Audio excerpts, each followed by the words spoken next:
कामगार एकजुटीचा कामगार एकजुटीचा झेनिथ कामगार एकजुटीचा एकेकाळी सोन्याचे धूर काढणारी खोपोली शहराला वैभव प्राप्त करून देणारी झेनिथ बिर्ला पोलाद उत्पादन करणारी कंपनी 12 डिसेंबर 2013 रोजी बेकायदेशीररित्या मालकाने बंद केल्याने कायमस्वरूपी कामगारांसह स्टाफ तसेच कंत्राटी कामगारांवर उपासमारीची वेळ आली।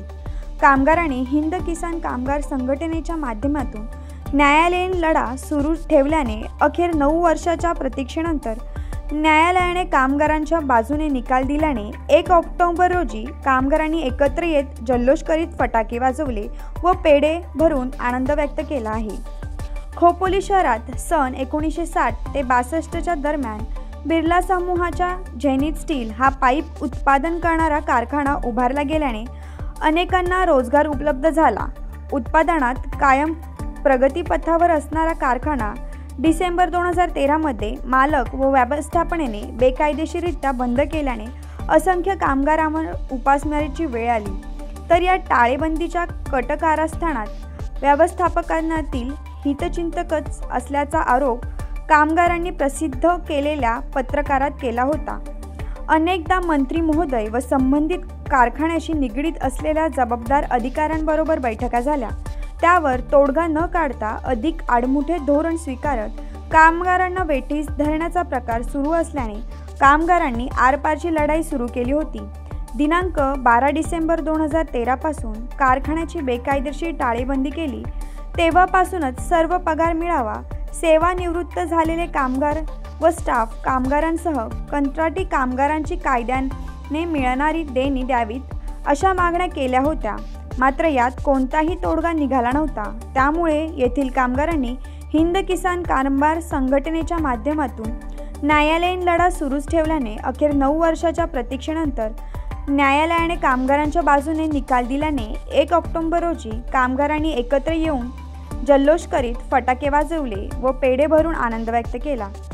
झेनिथ बिर्ला कारखान्यात जवळपास 350हून अधिक कायमस्वरूपी कामगार व कंत्राटी कामगार तसेच कर्मचारी असे 1000 ते 1200 कामगार व्यवस्थापनाने आडमुठे धोरण अवलंबून कंपनी बंद केल्याने या कामगारांच्या कुटुंबावर बेकारीची कुऱ्हाड कोसळली। मात्र धीर न सोडता या विरोधात उपोषण धरणे आंदोलन सुरू ठेवले। तर हिंद किसान कामगार संघटनेचे कैलासभाऊ कदम यांच्या मार्गदर्शनाखाली न्यायालयीन लढाई सुरू ठेवल्याने न्यायालयाने कामगारांच्या बाजूने निर्णय देऊन हिशोब देण्याचे आदेश कंपनी व्यवस्थापनाला काढले आहेत। 13 पासून कंपनी जी बेकायदेशीर बंद झाली आणि त्याच्यानंतर आतापर्यंत जो लढा जवळजवळ कोर्टामधून 9 वर्ष 6 महिन्याचा जो लढा आहे त्याला खरोखर यश आलेलं आहे।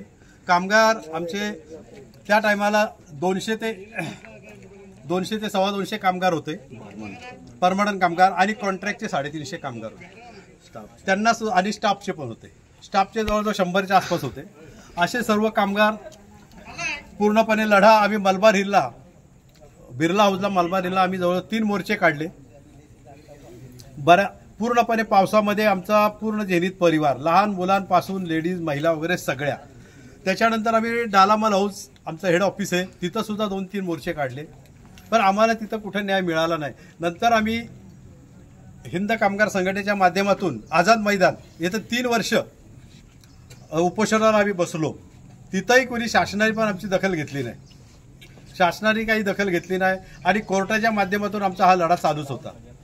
आणि आज आनंदाची जी गोष्ट अशी आहे की हिंद कामगार संघटनेच्या माध्यमातून डॉक्टर कैलासभाऊ कदम यांच्या नेतृत्वात आम्ही हा लढा पूर्णपणे जिंकलेले, सगळे कामगार पूर्णपणे जिंकलेले आहेत। पूर्णपणे म्हणजे पूर्ण 2012-2013 पासून ते आतापर्यंत सर्वांचा भर पगारी पूर्ण कोर्टामध्ये त्यांना चेक भरायचे आहेत बँकेच्या 10% इंटरेस्ट प्रमाणे। आणि हा मोठा कामगारांचा विजय आहे। खरोखर आम्ही कैलासभाऊ कदम हिंद कामगार संघटना झेनिथ कामगार आम्ही त्यांचे अभिनंदन करतो की त्यांच्या मेहनतीमुळे आज आम्हाला हे जे चांगले सुखाचे दिवस पाहायला मिळाले, सुखाचे दिवस पाहायला मिळाले। कंपनीची कामगारांना वास्तव्यासाठी कॉलनी होती। यामध्ये अनेक कामगारांचे कुटुंब वास्तव्यात होते। मात्र कंपनीने बंदची भूमिका घेतल्यानंतर लाईट, पाणी बंद केले. त्यामुळे कामगारांनी खूप अडचणींवर मात करीत लढा सुरूच ठेवला. मात्र पिण्याचे पाणी देण्यासाठी खोपोलीतील सामाजिक कार्यकर्ते मंगेश काळोखे व न्यायालयीन लढाईसाठी पाठबळ देण्यासाठी खोपोलीतील नवीनदादा घाटवळ, सुधीर गोरडे यांनी सहकार्य केले. आज न्यायालयाने जो कामगारांच्या बाजूने निकाल दिला आहे त्यात कैलासभाऊ कदम यांचे श्रेय आहे.